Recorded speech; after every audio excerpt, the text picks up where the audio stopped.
Sejam muito bem-vindos a mais um Segura Essa Marra.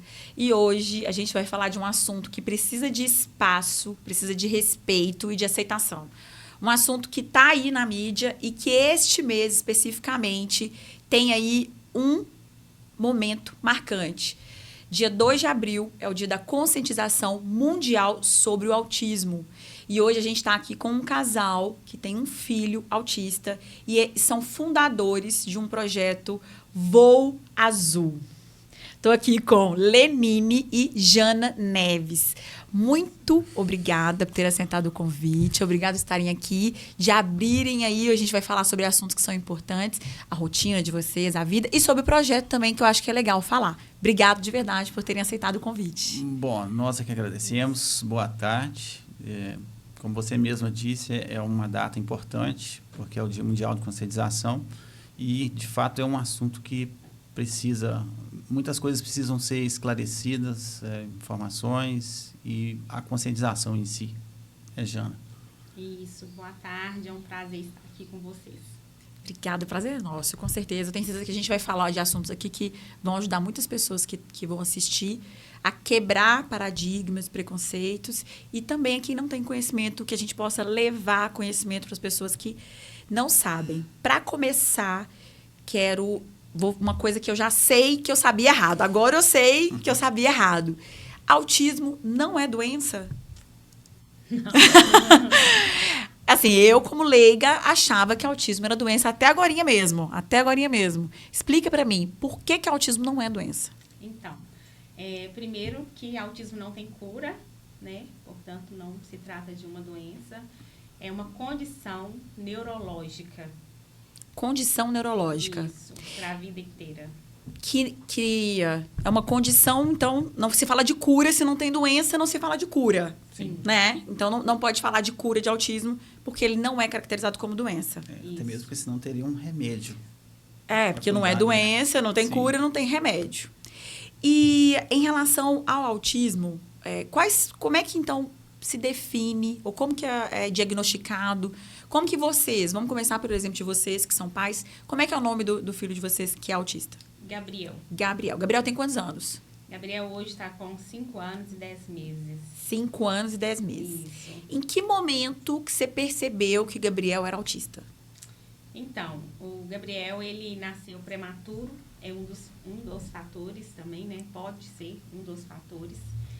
E aí eu notei que Gabriel não olhava nos olhos para amamentar, então ele não tinha esse contato visual comigo, que é normal, né? O bebê ter com a mãe. Ele também dormia muito pouco, muito irritado. Isso bebezinho, né? Você falou esse negócio da amamentação, mas, tipo, você amamentando, eu não sou mãe, então eu vou ter que ver, né?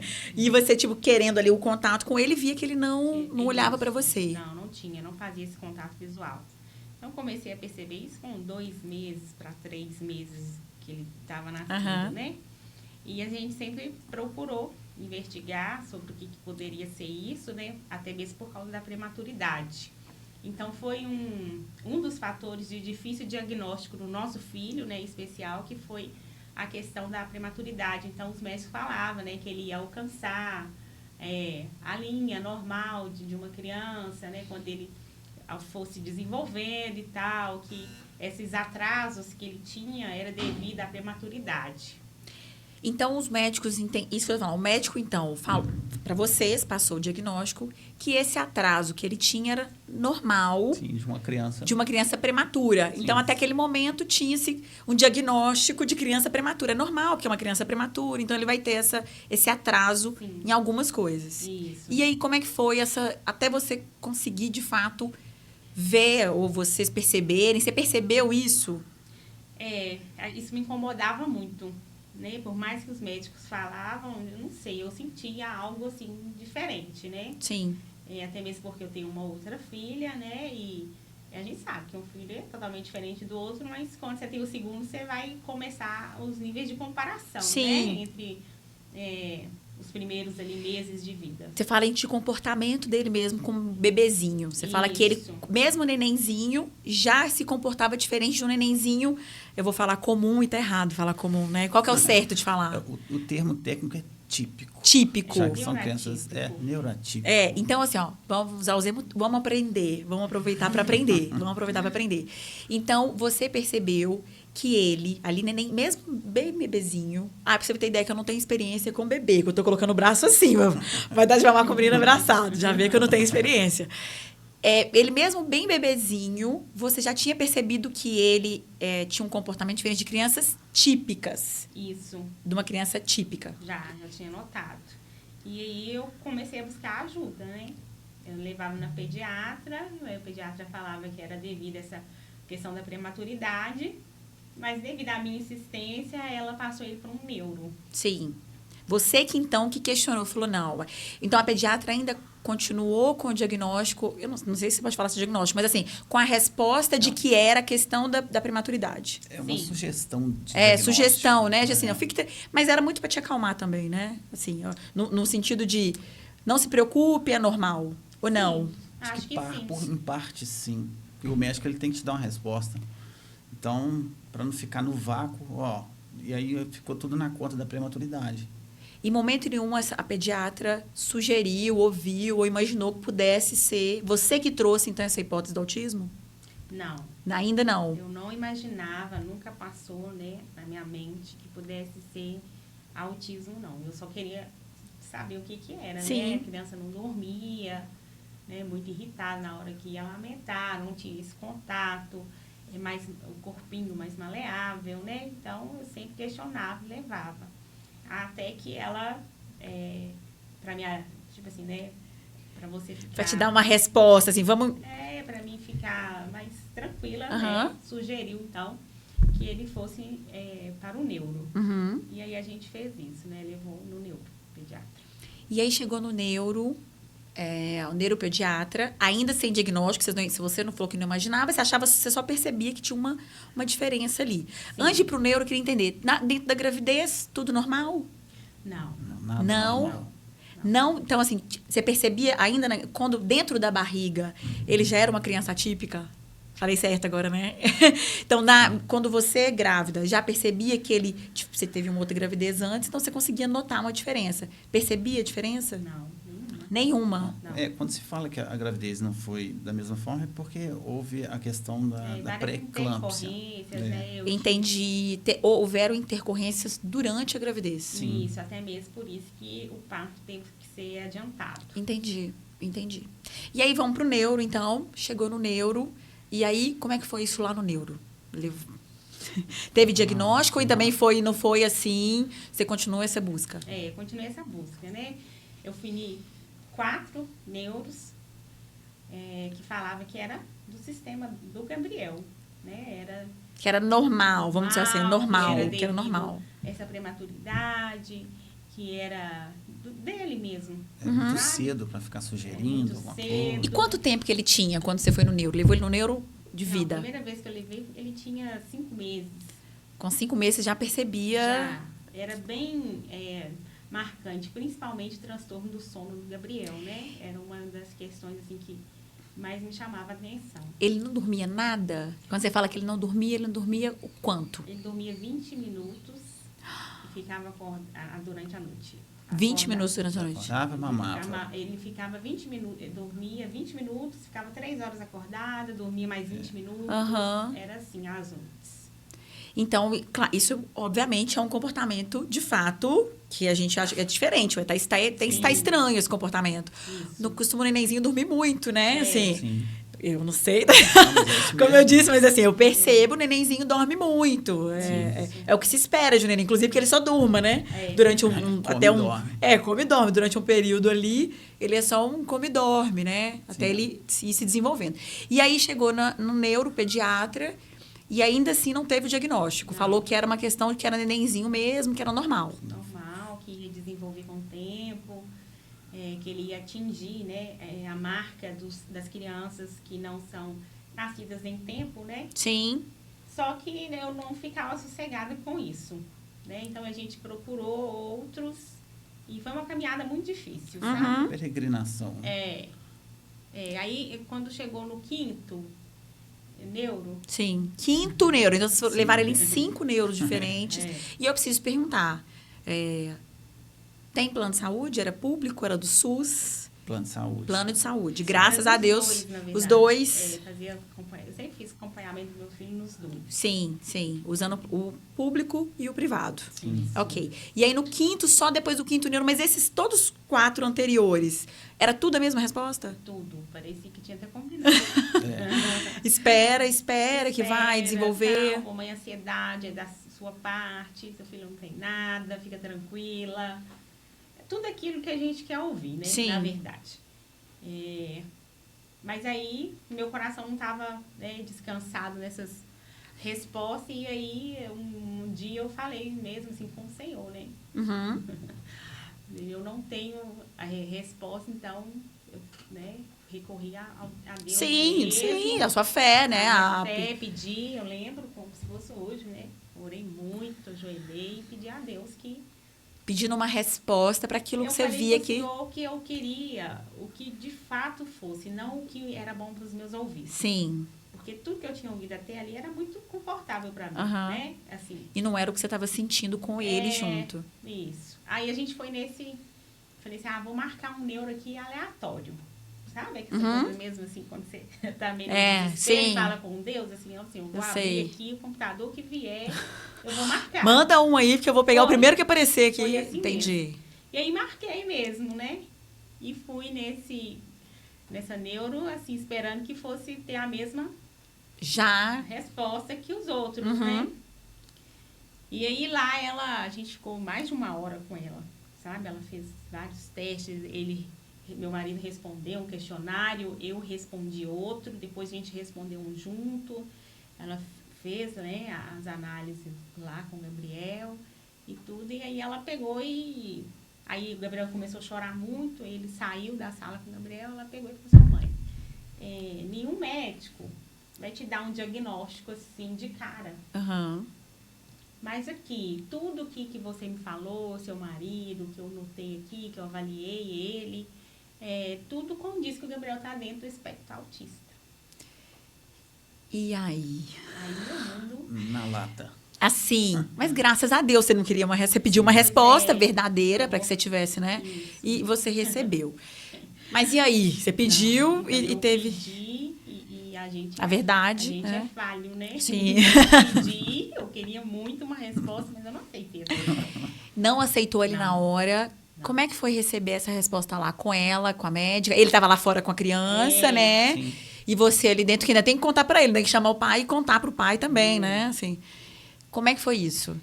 Então, aí ela me deu, assim, várias guias, muitas guias de Muitas tudo mesmo. que ele precisava fazer, exames,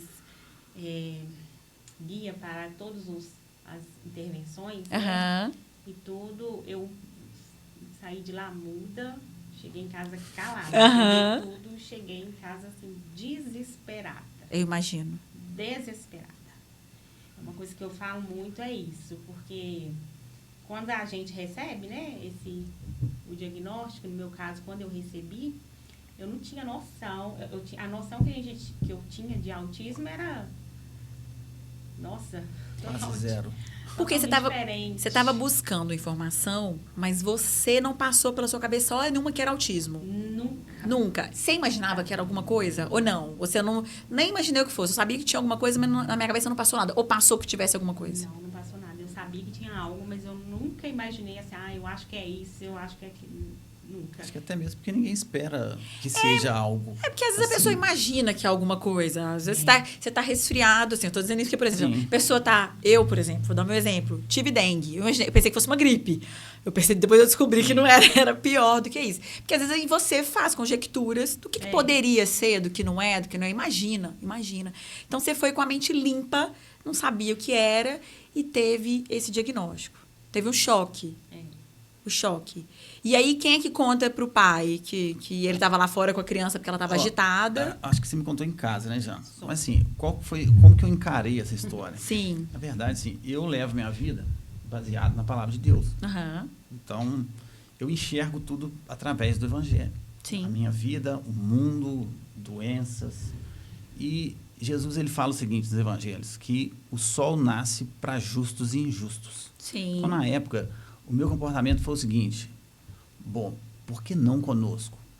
Se acontece com todos, então tem algum motivo para ter acontecido conosco também. Sim. Então, não vi assim como, não, sem desmerecer o que ela estava sentindo, até mesmo porque é mãe e tem essa questão mais sentimental, mas eu encarei de uma maneira assim, bom, se Deus nos deu dessa forma, obviamente que a gente vai ter capacidade de cuidar. Sim. A gente pode até não saber disso agora, não perceber isso agora, mas com o tempo as coisas se encaixam. E hoje ele está com 5 anos. E até porque, emocionalmente falando, cada pessoa recebe, né, a resposta de uma maneira. Você não sabe como é que você vai reagir a uma situação. Assim, eu não sei como eu reagiria. Né? Então, a gente não sabe até acontecer com a gente. Sim. Por mais que uma pessoa tenha um emocional fortalecido, seja uma pessoa que entenda disso ou que tenha sido trabalhado, a realidade é outra. Receber uma notícia dessa, eu até falo uma coisa assim, às vezes você já conhecia pessoas autistas é uma coisa, você ter o diagnóstico que é seu filho é outra coisa. Como é que você vai responder a essa dor, a esse susto, porque naquele momento é uma dor, né? Do susto. Medo. Medo. A dor do medo. A dor do medo. E aí? Né? E agora? Era a minha preocupação, né? Nossa, será que eu vou dar conta? Você não sabe nem por onde começar, né?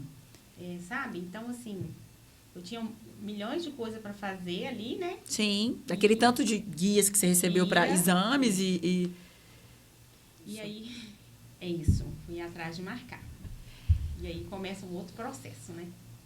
Começa o processo de tratamento. É tratamento que fala? Tá certo falar tratamento? Sim. Tá certo falar tratamento? Então tá. A gente vai para o intervalo, rapidinho, é só um minuto, fica aí e a gente volta para poder falar mais sobre o autismo. A gente se vê, fica aí. Olá! Talvez você ainda não conheça o meu rosto, mas a minha voz certamente sim. Eu sou Renato Gonçalves, jornalista, locutor, radialista, apresentador. Trabalhei em algumas das maiores e mais importantes rádios de Minas e do Brasil. E agora eu vim te fazer um convite. Venha conhecer a minha nova casa. Quer deixar o seu negócio num outro nível, alcançando novos clientes com assertividade e credibilidade? Tem a sua empresa ou seu negócio anunciados nos programas ou em toda a programação da Mineiríssima Web Rádio. E venha também produzir o seu podcast conosco no estúdio Mineiríssima Podcast. Venha fazer parte e crescer com Renato Gonçalves e a família Mineiríssima. Olá! Talvez você ainda não conheça o meu rosto, mas a minha voz certamente sim. Eu sou Renato Gonçalves, jornalista, locutor, radialista, apresentador. Trabalhei em algumas das maiores e mais importantes rádios de Minas e do Brasil. E agora eu vim te fazer um convite. Venha conhecer a minha nova casa. Quer deixar o seu negócio num outro nível, alcançando novos clientes com assertividade e credibilidade? Tem a sua empresa ou seu negócio anunciados nos programas ou em toda a programação da Mineiríssima Web Rádio. E venha também produzir o seu podcast conosco no estúdio Mineiríssima Podcast. Venha fazer parte e crescer com Renato Gonçalves e a família Mineiríssima. Voltamos com Lenine e Jana Neves, fundadores do projeto Voo Azul. A Jana estava falando com a gente aqui sobre, depois do diagnóstico, chegou em casa e aí ela tinha um para-casa para fazer, né? Que começava em uma nova trajetória, um novo caminho. Sim. E aí, a busca por profissionais, como é que foi isso? Que ano que era isso, para começar? 2018. Autismo ainda não era popular como é hoje? Ou já era conhecido, você conseguiu achar esses profissionais que você precisava de forma simples? Então, eu acho que já era conhecido, né? Mas o conhecimento, ele vem quando bate na porta da pessoa mesmo, né? Uhum. Então, assim, mas não nessa questão de profissionais, né? Ainda hoje é complicado. E como o Gabriel, na época, tinha 1 ano e 7 meses, foi muito complicado. Porque quando achava os profissionais, não achava que atendia a faixa etária dele. Ah, ainda tem essa questão Tem. de que tinha profissionais capacitados para tratar Sim. do autismo, mas não eram pediatras, é isso? Ou não atendiam essa faixa etária específica? Não especificamente o pediatra. É. São intervenções, dependendo da faixa etária, as intervenções são diferentes, com um fonoaudiólogo, um terapeuta ocupacional, um psicólogo. Então, vamos entender, para que as pessoas possam entender. Quais são esses profissionais que vocês precisaram procurar? Assim, nesse momento que você foi lá, fonoaudiólogo, psicólogo, Terapeuta ocupacional. terapeuta ocupacional, E aí, vários exames que ele teve que fazer. exames neurológicos ou exames... Neurológicos. Exames de imagem. Sim. Sono. Sono. Para entender e identificar isso. Isso. Da questão também fonoaudiólogo, né? Que precisava saber se tinha alguma questão nessa construção mesmo, né? De cordas vocais, da boca, Audição. né? Porque, às vezes, quando fala em fonoaudiólogo, acha que é só a questão da fala, né? E não é isso. Aí vai a questão alimentar, né? Então, todas essas questões a gente teve que procurar profissionais. Então, não é só uma questão do comportamento dele, né, social, mas também uma questão dele com ele mesmo. Como essa questão da alimentação, por exemplo. Com um aninho, já tão pequenininho, falou 1 ano e 7 meses, que foi esse momento. Nesse momento, quais eram as características que você, como mãe, além, você falou isso aqui do olhinho, mas lá com 5 meses, com 1 ano e 7 meses, que ele já apresentava para ter esse diagnóstico? Tá. Então, assim, além dessa questão do sono, né? Aham. A irritabilidade, a dificuldade de sucção, que era a De amamentar. Isso, Aham. a pega da mama. Ele também não tinha muita coordenação, sabe? De suportar, por exemplo, o pezinho do corpo dele. Então, a gente colocava sentadinho, ele tombava. Que a gente tá falando de 1 ano e 7 meses. Já era pra ele estar Isso, durinho, já né? era pra Era ele ele estar tá andando, durinho. eu acho, eu não sei. Isso. Já era pra estar quase Então, andando. assim, o pescocinho, né? Caía. Sim. Aquela coisa de colocar ele, por exemplo, né, no carrinho e ficar ali quietinho. Fixo, o olhar fixo em alguma coisa, né? Principalmente coisas que giravam. Aham. Foram esses comportamentos que a gente foi notando. Além dessa questão que ele teve esse atraso, né? Para falar Sim. e também para andar. Engatear, Engatinhar né? pra se movimentar ali. Isso. Até porque você falou que ele era bem molinho. Isso Isso. com certeza dificultou Sim. para começar os primeiros passos ali. Isso. E aí foi fazer os exames, começou essa bateria, essa nova jornada, que aí agora é uma jornada de tratamento. Isso. E aí, particular ou SUS ainda? Os dois, fazendo essa junção de particular e público. A gente estava atirando para todo lado, né? Que é normal. Porque, Buscando solução, isso. buscando solução. A gente falou que estava com dificuldades, vocês estiveram com dificuldade de encontrar profissionais que atendessem a faixa etária dele. Isso. Por quê? Eles atendiam até que faixa etária? O que vocês encontraram ali quando foram buscar? Sempre que a gente buscava, tipo assim, sempre era acima de 2 anos. Entendi. Então, ele vai do profissional Sim. mesmo, né? Porque realmente uma criança menor, né, do que 2 anos é mais difícil ali o tratamento, tem que ter disponibilidade, por exemplo, de aparelhagem, que às vezes a clínica não fornece, não tem, né? Aham. Então, a gente encontrou dificuldade por essa razão, né? Sim. Que tipo de aparelhagem? Você falou aparelhagem que ele precisou. Ou é de fisioterapia? Eu não sei, estou perguntando. É para a gente entender mesmo, para que as pessoas de casa possam entender. Que tipo de aparelhagem que ele precisou nesse momento ali? São aparelhos de terapeuta ocupacional. Ah, que legal. Então, é de terapia ocupacional Sim. Isso. para desenvolvimento dele. Para ajudar no desenvolvimento. Motor, andar, equilíbrio corporal. Entendi. E onde é que nasce o voo azul? Aí. Então, o voo azul nasceu devido a isso. Quando eu sempre comentava com meu esposo, né, dessa dificuldade para a gente que tem plano de saúde conseguir esses profissionais, conseguir o tratamento especializado. E aí eu sempre falava com ele, né?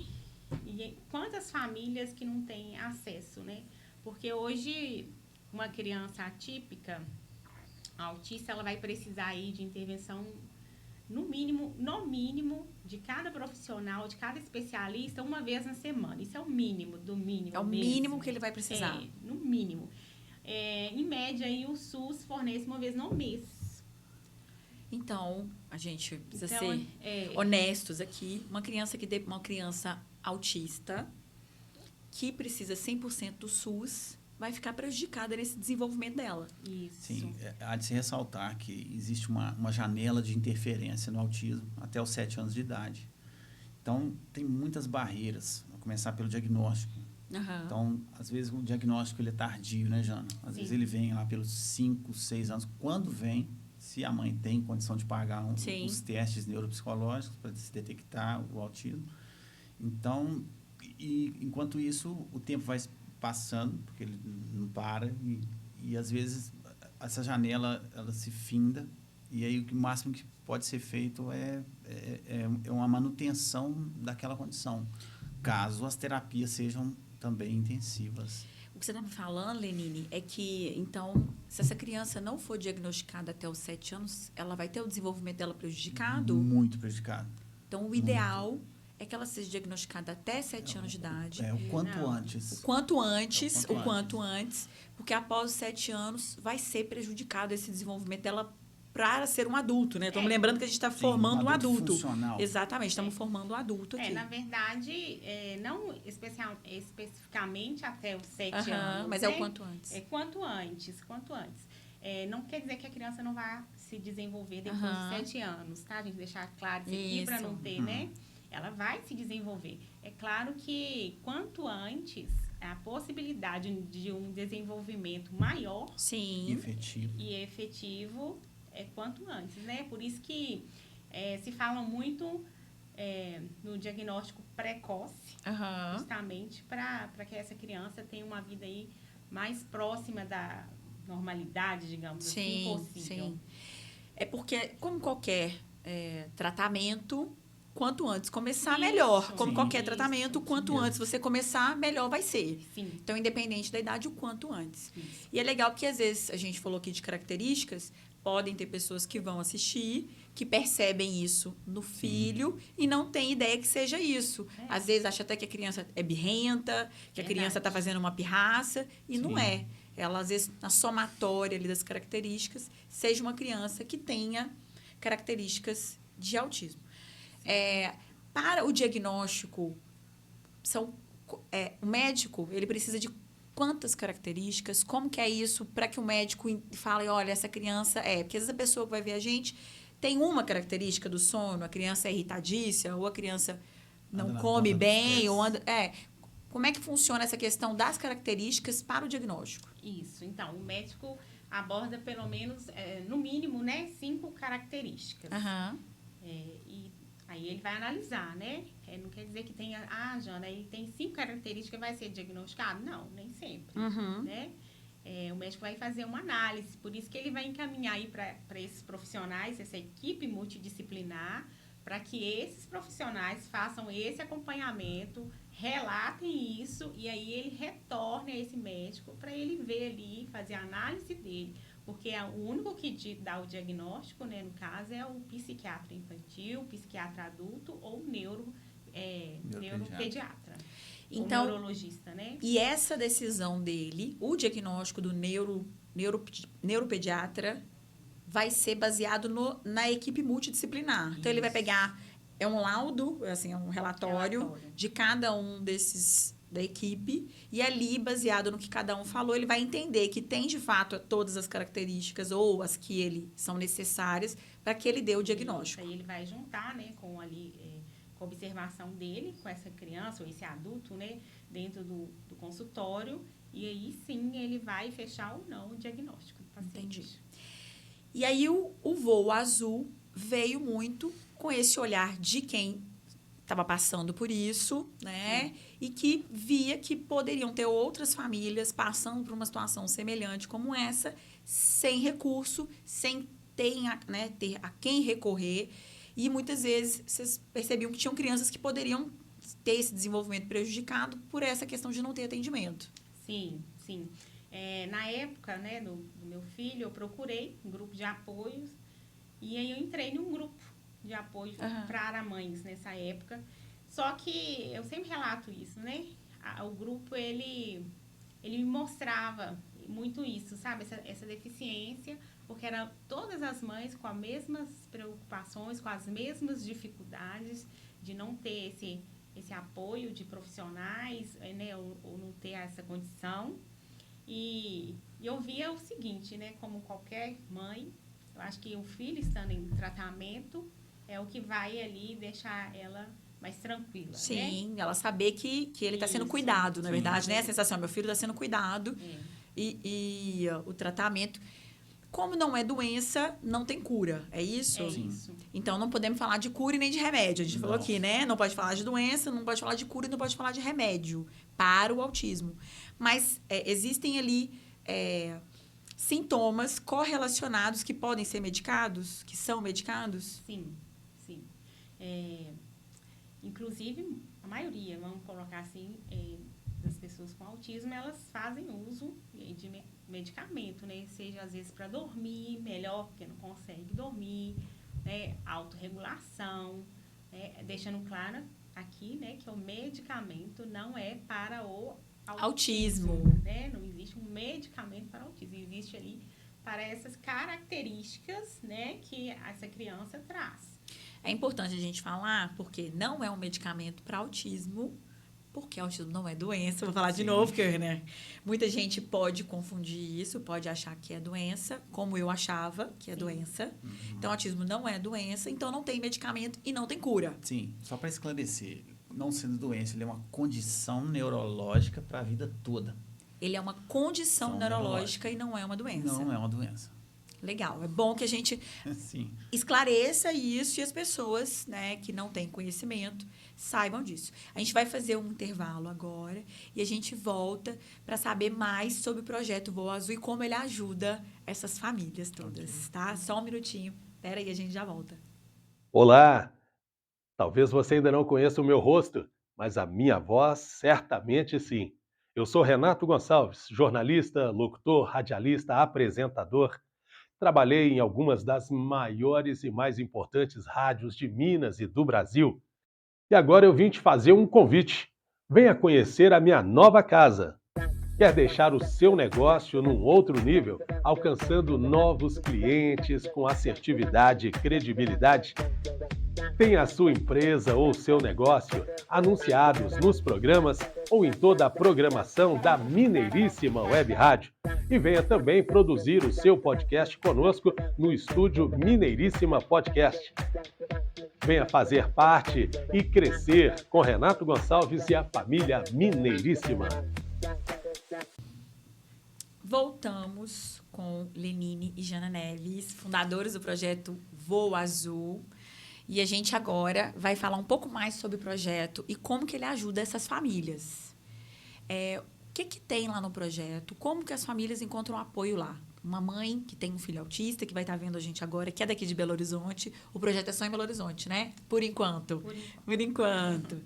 E aí, aqui em Belo Horizonte, a mãe que tem um filho autista, que precisa, que se identificou com talvez essa questão da falta de recursos, de não saber o que fazer, que tipo de ajuda que ela vai encontrar lá no Voo Azul? Quer falar? Bom, primeiro eu gostaria de dizer que nosso projeto ele está fazendo um ano, né? Esse mês. Fez um ano que a gente está prestando assim, atendimento com a equipe multidisciplinar. O projeto já existe, na verdade, há 3 anos, mas esses atendimentos no Parque Nossa Senhora da Piedade, no bairro Arão Reis, um espaço cedido pela Prefeitura de Belo Horizonte. Então, assim, a gente tem hoje essa equipe multidisciplinar. A gente começou, o projeto não era nada, era só uma sala. Então, por meio de doações, eu mantenho sempre uma linha de transmissão também no meu WhatsApp, onde eu peço mesmo às pessoas colaboração. Então, as famílias que estão vendo a gente, que podem precisar, que se identificaram, que tipo de ajuda elas encontram lá dentro do projeto? Quais são os atendimentos que essa família, essa mãe, esse pai, que tem um filho autista, que tipo de ajuda que ele vai encontrar lá no Voo Azul? Bom, hoje nós contamos com uma equipe multidisciplinar. Nós temos psicólogos, fonoaudiólogos, terapeutas ocupacionais, psicomotricistas. Aplicamos também os testes requeridos por um neurologista ou psiquiatra, que é o teste neuropsicológico, que é uma bateria de testes feitos por uma neuropsicóloga, não para que seja feita uma hipótese de diagnóstico. Esses testes são testes que o neuro vai pedir. Sim. É isso. Sim. Vocês lá, então, além dessa equipe que atende o já diagnosticado, né? Sim. Tem também esses testes que vocês fornecem para a família, quer dizer, fornece não, né? Que tem lá disponível Sim. para os pais que, às vezes, querem confirmar isso, né? Isso, o filho está em investigação. Se isso, está em investigação. Isso. E como que o projeto sobrevive? O projeto hoje ele sobrevive de doações. Nós atendemos famílias de baixa renda. Então, a gente não tem nenhum tipo de suporte fixo, suporte Entendi. financeiro. A gente Não há recurso financeiro. Não O recurso que vocês têm são doações dos próprios pais, de fora, empresas. Quem é que ajuda a manter esse projeto? Isso, são ajuda dos pais. A gente faz algumas ações também. Aham. E a gente sempre expõe, né, nas redes sociais. Então, às vezes a pessoa olha, né, as redes sociais e vê ali uma forma de contribuição, vai lá, conhece nosso projeto, vê que é um projeto sério, Sim. que realmente existe, né? Hoje, nosso projeto atende mais de 100 famílias. Que legal. Que bom, que bom, que bom. É. Estou ajudando mais de 100 pessoas, porque as famílias são ajudadas de forma, né, colateral, né? Você está ajudando a criança, mas não é só a criança, né? A família toda a viver melhor. Sim, importante também essa questão, porque nós temos também uma lista de espera muito grande. Então, assim, a gente apela sempre para que haja mais recursos, mais pessoas que doem, porque como essa questão do atendimento público, ele ser muito precário, Sim. e a área particular é muito cara, então a gente está aí nesse meio fazendo esse trabalho, mas a gente precisa de recursos para que mais famílias possam ser atendidas também. Então, a gente apela. Importante para manter o projeto e para ampliar, né? Não é só manter, mas ampliar e poder atender, ajudar mais famílias. Sim. Os profissionais que estão lá, como é que eles são pagos? A gente está falando de recurso aqui para manter o projeto. Como é que funciona essa questão da consulta, do pai que precisa, que quer fazer? É gratuito? Paga um valor simbólico? Como que funciona? E esses profissionais são contratados do projeto? Ou estão lá por voluntariado? Como que é isso? Os profissionais são contratados do projeto e as famílias, né? Como a gente falou aqui, são famílias geralmente baixa renda, sim, né? Sim. Então, o nosso projeto, ele funciona de forma social, né? Então, é um valor social para manter ali o custeio desse profissional. Sim, entendi. Paga um valor baixo, vamos falar no português para quê? É um valor baixo para que as famílias consigam manter um tratamento de qualidade para essa criança.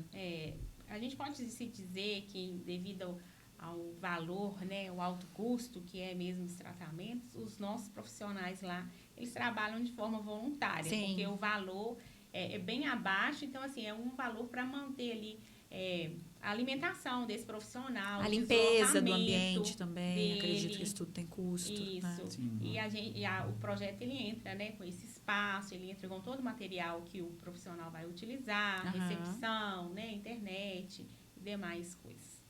Que legal, muito bonito. Parabéns você, será, pelo projeto. Você falou que o Gabriel tem com 5 anos. 5 anos. 5 anos. Nesses 5 anos, ele ainda é novinho. Ele ainda, não sei, vocês, né, quero saber. Ele já percebeu o preconceito? Já sofreu e percebeu ou ainda não? Provavelmente. É provável. Porém, a condição dele não deixa que ele exteriorize isso. Qual que é a condição dele? E a gente está falando de condição de autismo, tem condições, níveis... Sim. Como é que é o certo de falar essa questão dessa diferença? Porque tem autistas que conseguem ter uma independência maior e tem uns que não. A gente consegue perceber isso. Talvez isso até dificulte o diagnóstico, né? Pela questão da diferença entre um e outro. A condição do filho de vocês, do Gabriel, qual é? O Gabriel hoje, né, devido às terapias intensas que ele faz desde precoce, né? Digamos assim, eu não gosto muito de usar esse termo, né? Eu acho que é em tempo, né? Ele é nível de suporte 1, né? Mas foi, no princípio, 2. Então, é válido ressaltar que a importância, né? E o único meio de tratamento do autismo que é terapêutico, né? Sim. Que pode, sim, pode e contribui muito, né? Para essa progressão aí desse ser, né? Seja, quando eu falo, porque... Da independência, a gente fala da progressão da independência dele, né? Como um adulto. Lembrando que a gente está falando de criança, mas o objetivo de toda criança é ser um adulto independente. Então, toda a ideia, na minha percepção aqui, é tratar essa pessoa com o diagnóstico de autismo para que ela se torne um adulto independente. Sim, a ideia é essa, funcional. Possa dirigir, trabalhar, casar, como uma pessoa qualquer. Sim. E o Gabriel tem, então, hoje ele é grau 1, grau 1 que fala, nível 1. Suporte. Nível de suporte 1. Então, é importante a gente explicar isso também, para que as pessoas entendam. Às vezes, quando fala 1, 2 e 3, é nível de suporte. Nível de suporte. Nível de suporte 1 é aquele autista que ele precisa de suporte, Sim. Porém, um nível menor de suporte. Uhum. Né? E o nível 3 é o que precisa de mais suporte. É o maior que chega, é 1, 2 e 3. Sim. É 1, 2 e 3. O 2 aí tá intermediário. Sempre pensando em condição e não em algo gradativo. Sim, em condição. Sim. Não quer dizer, né, que muitas vezes, as pessoas, né, falam assim, mas é nível 1, então é leve, tranquilo. É fácil pela questão quando a gente coloca número, né, a pessoa vai fazer uma escala disso. É até natural as pessoas que não conhecem, e é por isso que é importante a gente mostrar e a pessoa ter conhecimento, adquirir conhecimento sobre isso, porque quem não conhece, muitas vezes pode achar que nível 1 é de gravidade, ele é menos grave. E não é isso. É uma questão de nível de suporte, de necessidade de suporte. O nível 1, ele tem, inclusive, uma peculiaridade que não tem nos demais, e que é a questão de mascarar certas coisas, né, Jana? Isso. Às vezes ele mascara, por exemplo, é difícil detectar uma birra com uma crise. Sim. O que não acontece no nível 2 e 3, pode acontecer, mas no nível 1 é muito... existe esse limiar, que é muito difícil de detectar. Por isso, por exemplo, já aconteceu comigo de estar, por exemplo, num supermercado. E aí, meu filho ele tem problema com espera.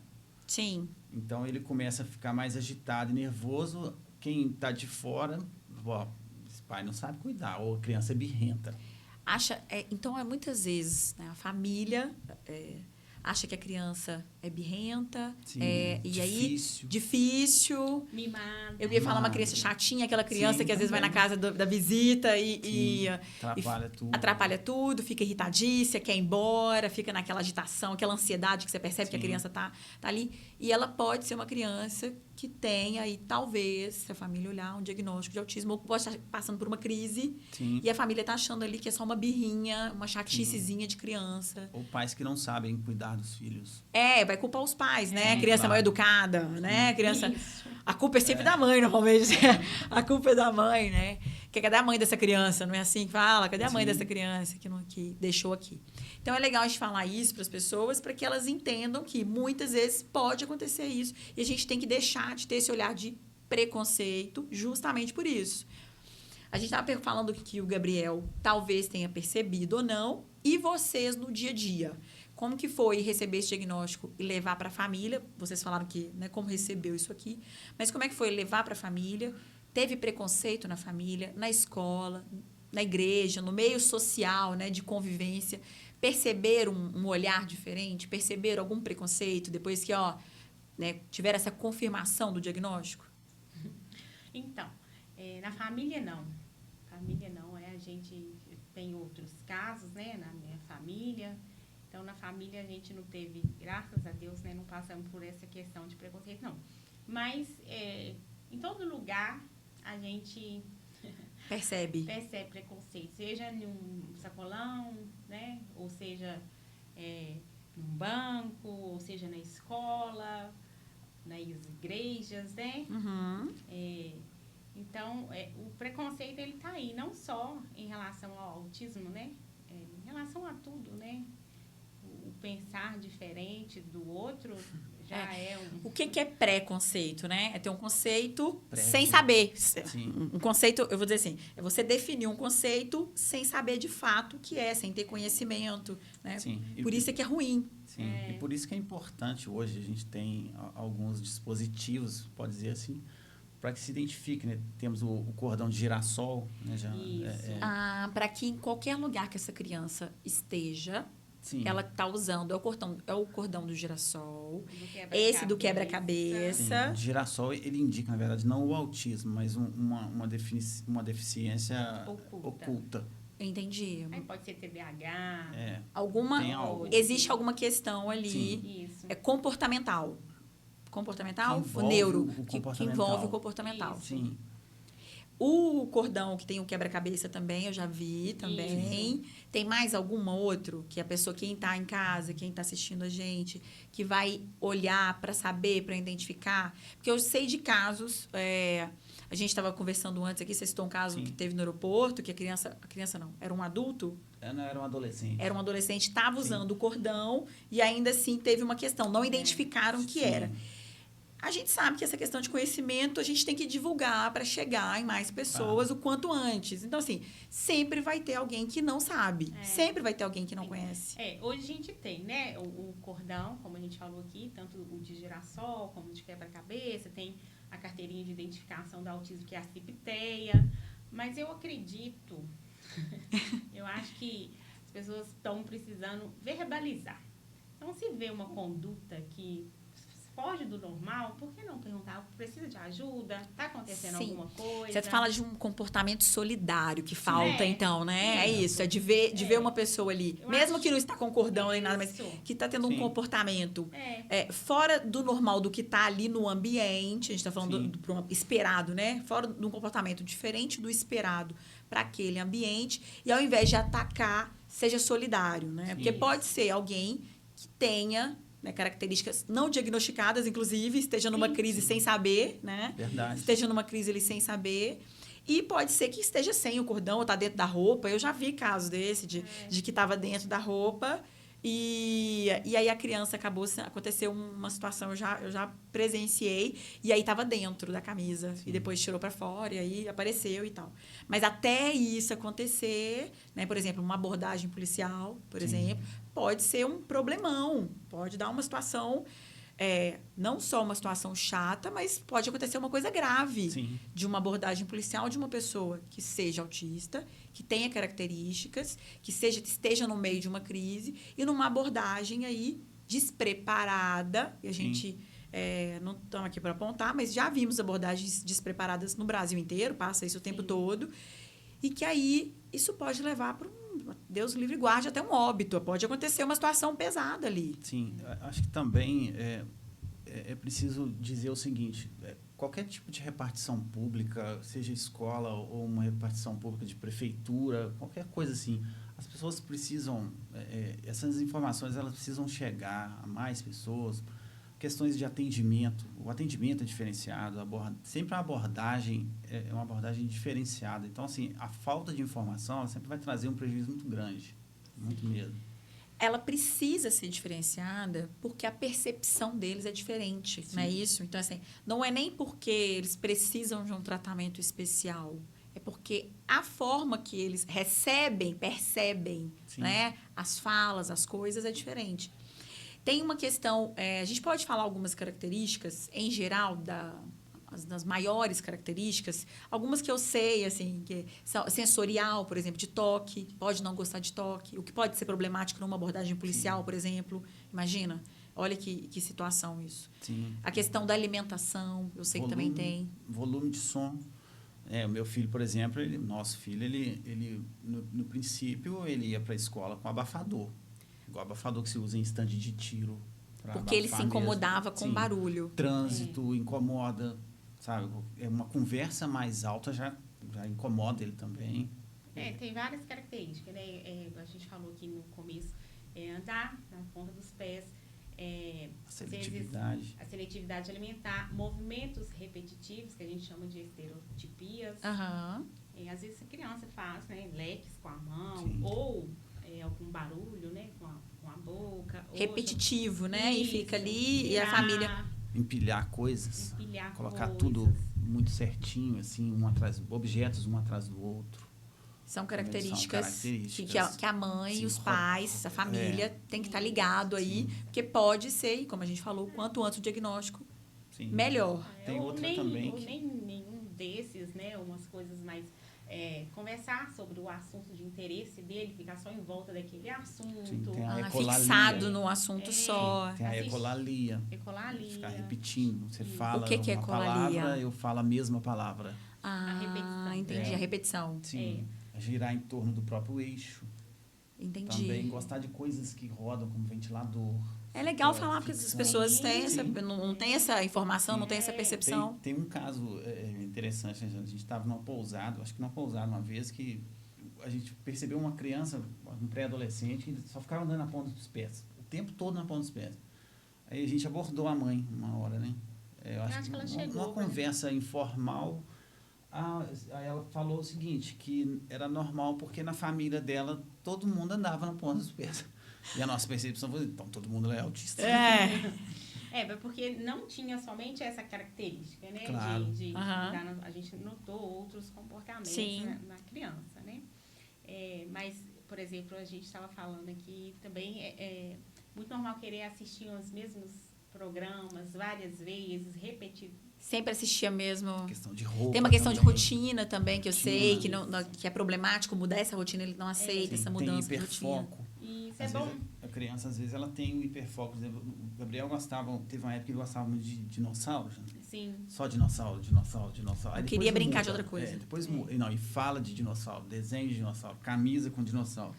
E tem uma época que ele muda o hiperfoco. Não, agora nós vamos para pinguim. Tudo sobre pinguim. Depois videogame, só videogame. E vai mudando. E deixar claro, né, que nenhum autista é igual ao outro, né? Então, assim, tem essas características do meu filho, que muda esses hiperfocos, tem características de crianças e adultos também, deixar claro que a gente precisa falar dos adultos. Sim. Que não vai mudar esse hiperfoco. O mesmo hiperfoco vai ser para a vida toda. Às vezes não vai mudar, né? Não tem regra, Não né? tem regra. É importante falar que todo mundo quer respostas prontas, né? A gente quer ter uma confirmação. E não tem. No caso do autismo, como não é uma doença, não tem um padrão para poder dizer, olha, tem que ser assim. Não, a gente falou aqui de características em geral. Geral. E a pessoa pode apresentar. E aí é bom você ter falado que é adulto, porque a gente sabe, tem alguns adultos famosos aí que foram diagnosticados, né? Após adulto, foram diagnosticados Até com na autismo. velhice. É porque velhice. antes não se falava disso, Não. né? Sim. Mas sempre existiu. Sempre existiu. E antes chamava de quê? Se não era autismo?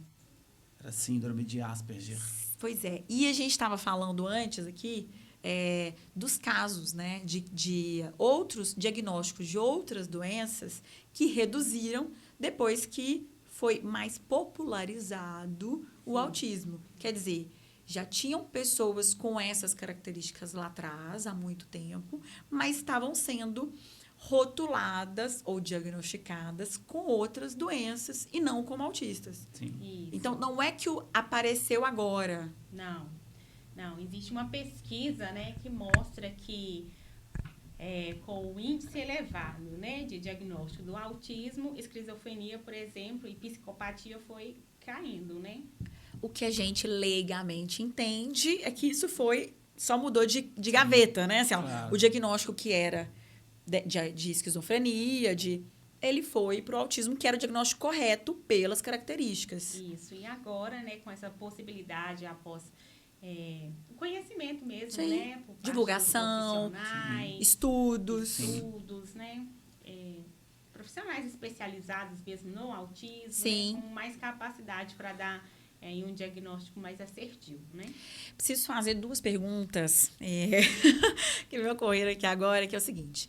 Antigamente, a gente falou aqui de tempos atrás, essas pessoas que tinham diagnósticos de doenças neurais, psiquiátricas, eram vistas até como endemoniados. Pessoas que estavam possuídas, eram escondidas por isso, né? Eu já vi estudo de casos antigos de pessoas que estavam acorrentadas, trancadas dentro do quarto, não saía. como que vocês viam isso?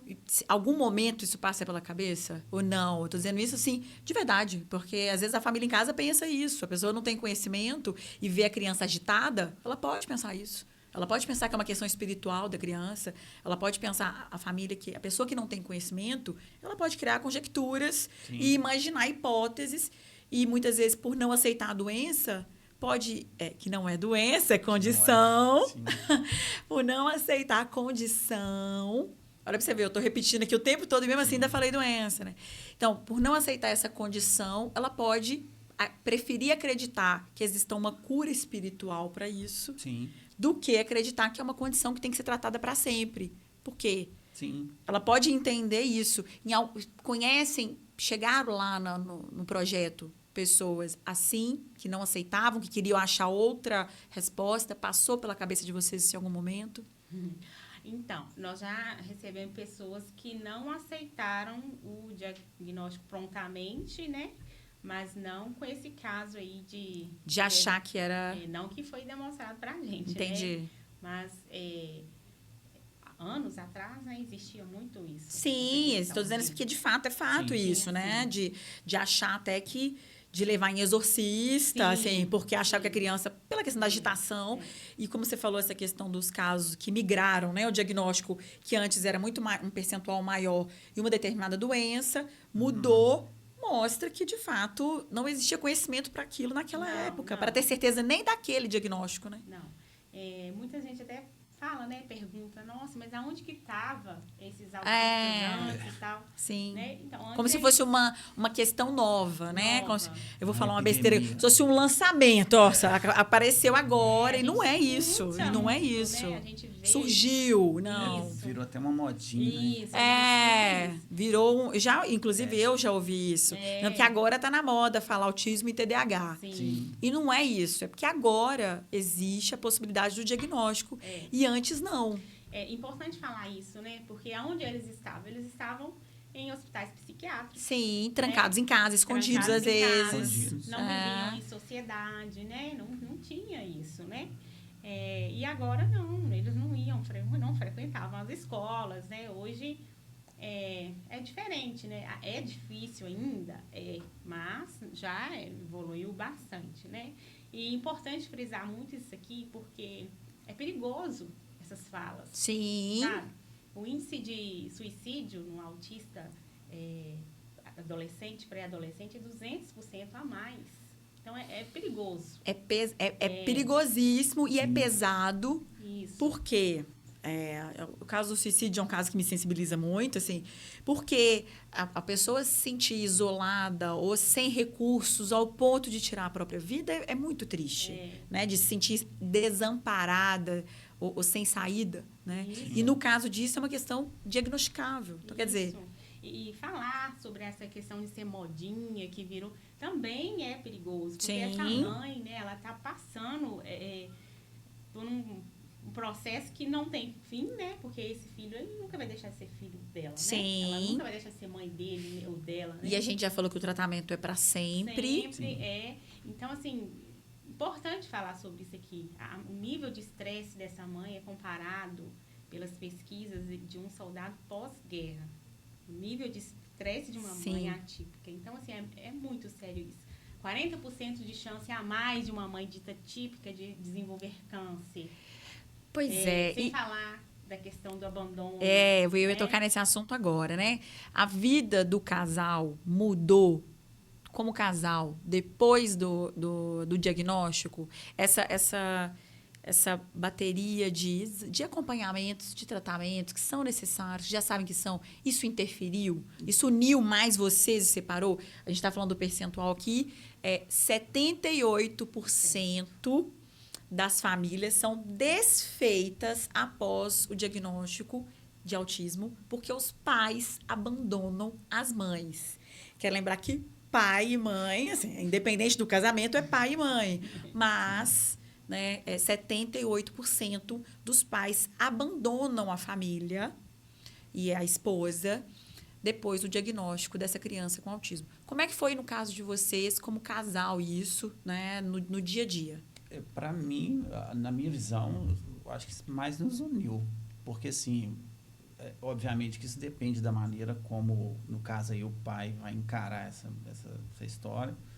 Mas, no nosso caso, de fato, essa questão de levar muito em terapias, da gente procurar entender mais também sobre o assunto. Sim. E muito mais do que isso. Por ser o nosso filho, ninguém pediu para nascer. Então, se os pais abandonam, eu volto a dizer, na minha visão, é uma grande covardia fazer isso, porque a criança não pediu para nascer. Assim como ninguém pede. Não foi assim, ninguém quer ter um filho autista, mas... Eu não vou lá no supermercado buscar, né? Sim. Eu não vou no supermercado buscar um filho autista. Ele veio, graças a Deus, ele veio. E ele veio porque vocês estavam preparados para recebê-lo, pela condição de Deus, eu digo, assim, né? Claro. Da questão emocional de Deus para recebê-lo e cuidar dele, né? Mas é legal você ter falado dessa questão do pai, porque não deixa de ser pai porque separou. Né? Ele separou da esposa, e não do filho. Não existe divórcio de pai e filho. Né? Então, mesmo esse 78% que deixou a esposa, eu vou usar um termo aqui que é covardia, que eu penso assim, né? Quer dizer, o filho não veio da maneira que ele esperava, então ele foi embora. Mas o filho ainda é dele. Né? Então, isso é triste e é covarde. Como ser humano, independente de ser homem ou não. Eu já ouvi casos, eu sei que o índice é muito menor, de que mulheres que fizeram isso, que deixou com o pai e foi embora. Existe, não estamos aqui defendendo bandeira feminista nem nada disso, mas é uma realidade que acontece. No nosso caso, eu vejo como um privilégio, porque no passar do tempo, hoje a gente não tem só um. A gente acabou, de certa forma, ganhando mais de 100, sem contar os pais também, que muitos ficaram amigos mesmo, né? Por essa questão. Então, assim, eu me sinto muito privilegiado, assim como a Jana também. Então, não só uniu o casal, como aumentou a família. Aumentou a família. Eu acho, assim, que realmente, né, no nosso ponto de vista, graças a Deus, nos uniu, né? Ter um marido presente. Sim. Né? Porque não falar só da questão de ser pai, né? Mas a questão de ser meu suporte, né? Sim. Ele como marido. Como chefe de família, né? Sim. É o meu suporte em tudo. E como é importante isso para mim, enquanto mulher, né? Enquanto mãe. Sim. E necessário. Né? É necessário que a gente tenha alguém, né? Para você respaldo, né? Como casal, né? Você quer eu entendo isso. Eu sempre digo que casamento para mim é sociedade. Então sócio, você é sócio em vida, né? Uma sociedade para a vida. Então é um projeto. Vocês têm um projeto chamado Gabriel. Como é que é o nome do outro filho? Giovana. Quantos anos tem a Giovana? Giovana tem 14. 14. Então, vocês têm 2 projetos, além do Voo Azul, né?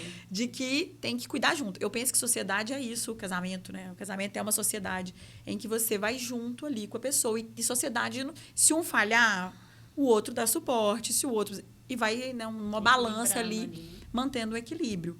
Mas quando um falta, né, nenhuma empresa só um sócio cuida e o outro só ganha, não, ou vai embora, né? Um sócio que abandona a empresa. É assim que eu vejo esses pais que abandonam quando acontece esse caso do diagnóstico. Sim, se você me permite um desabafo, assim, é que é muito triste a gente pensar que um dia que hoje são crianças, assim como meu filho, mas qualquer autista, né? Eles serão idosos. Sim. Então, assim, eu acho que a maior preocupação dos pais como que será a vida deles depois que a gente se for. Todo mundo morre, ninguém vive para sempre. Mas, assim, a Jana, por exemplo, ela tem um projeto que é de um lugar que possa acolhê-los no futuro. Sim. Um local sensorial, com terapias. A gente pode chamar de um asilo, uma casa de repouso adequado, um lar adequado para as necessidades deles. E para isso a gente vai precisar no futuro de quê? Assim como o projeto hoje precisa de recurso, a gente espera que um dia isso aconteça. Sim. Sabe? Que o nosso projeto possa virar um centro de referência. Claro. E para isso a gente precisa, de fato, de investimentos, né, na área, para que um dia a gente possa também atender esses autistas que serão idosos no futuro. Sim. Eu ia acabar perguntando sobre isso mesmo, sobre como é que vocês veriam o futuro do Gabriel, né? Mas você já falou. Jana, como é que você vê esse futuro do Gabriel? Essa preocupação de mãe, patriarca, né, da família, dos pais, de falar, um dia quando eu não estiver aqui, como que vai ser? Como é que ele vai lidar sozinho? No caso dele, ele é de nível 1. Então, você fica menos ou mais preocupado ou você acha que a preocupação é a mesma? Não, a preocupação é a mesma, né? Ele demanda, como qualquer outro nível, né? Ele tem as suas questões, suas peculiaridades e tal. Então, assim, traz, né? Eu acho que para toda mãe, para todo pai, traz uma preocupação. A forma que eu encontrei, né, de lidar com isso, e não é fácil. Recentemente, eu passei por uma situação, né, de depressão, burnout mesmo, devido a todo esse peso, na verdade, né? Todo esse peso do acúmulo de coisas, né? De responsabilidade que você tem que lidar. Isso. Eu sou uma mulher cristã, então a forma como eu estou lidando com isso, todos os dias é necessário eu falar para mim mesma, né? E falar com o Senhor, é saber que diante de tudo Deus nunca errou, né? Então meu filho não é um erro. Deus é perfeito, a criação de Deus é perfeita e Gabriel é uma criação do Senhor. Ele é perfeito. E para o Senhor. Sim. Então, isso é o que nos dá, assim... Suporte. É isso que te sustenta, né? A fé. E é legal falar que às vezes a gente precisa... Todo mundo precisa ter fé, eu penso assim. Né, do meu coração é saber que, independente de eu estar aqui ou não, Deus está com ele. Isso mesmo, que bom, que legal. A minha visão sobre isso também é muito particular, porque eu não tenho... A minha única preocupação é de Gabriel conhecer quem o criou. Porque uma vez, isso é a minha visão. Sim. É uma visão do Evangelho de Deus mesmo, Evangelho de Cristo. Porque a palavra de Deus, como tudo tem manual, né? O seu carro tem manual, a máquina de lavar, nós também temos. Então, assim, uma vez que ele conhece o fabricante, ele vai saber quem é ele, quem é o próximo, quem não é tão próximo. Sim. Então ele vai saber dessas questões, ele vai saber se identificar no mundo. Eu não tenho, assim, de fato, a preocupação se vão aceitá-lo ou não, se ele vai ser engenheiro ou se ele vai ser sei lá, se ele vai cuidar de outras coisas. Então a minha preocupação é que ele conheça a Deus, que ele pregue o Evangelho, pregue a verdade para as pessoas. E assim, uma vez que ele conhecer a Deus, ele vai se conhecer, conhecer o mundo. Então, acho que ele vai se adaptar em qualquer que seja a situação. Assim, eu vejo que vocês estão tranquilos quanto a isso ao futuro, porque primeiro pela questão da fé e também pelo que vocês estão construindo dele agora, né? Pelo que vocês estão construindo com ele. A gente vai caminhar para o final agora e queria que vocês aproveitassem o espaço primeiro, para convidar para o projeto, para ajudar o projeto, para quem tem recursos e pode ajudar. O projeto fica em Belo Horizonte, mas pode receber recurso do Brasil e do mundo todo, quem está fora e quer ajudar. A gente vai deixar o perfil aqui, o @ lá do projeto marcado, para que as pessoas possam acessar o link lá no Instagram. Tem YouTube também ou só Instagram? Só Instagram. Mas aí lá dentro vai conseguir achar telefone, vai achar endereço, vai achar tudo para falar com vocês, né? Isso. E aí, quem quiser, novamente, mandar algum recurso, alguma ajuda, um profissional que queira contribuir de alguma forma, pessoas que precisem de orientação, podem acessar. A gente vai deixar aqui o link, né, o @ do Voo Azul para ajudar.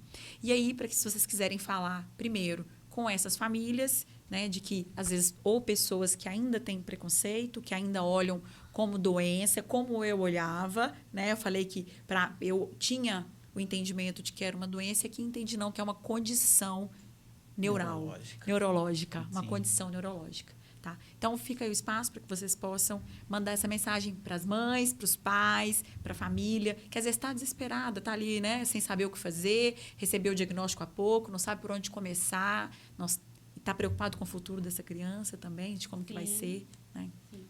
Então, o recado que eu quero deixar aqui é para vocês conhecerem, né, o nosso projeto. Nós vamos ter um evento, vai ser um piquenique inclusive em prol desse dia, né, da conscientização mundial do autismo.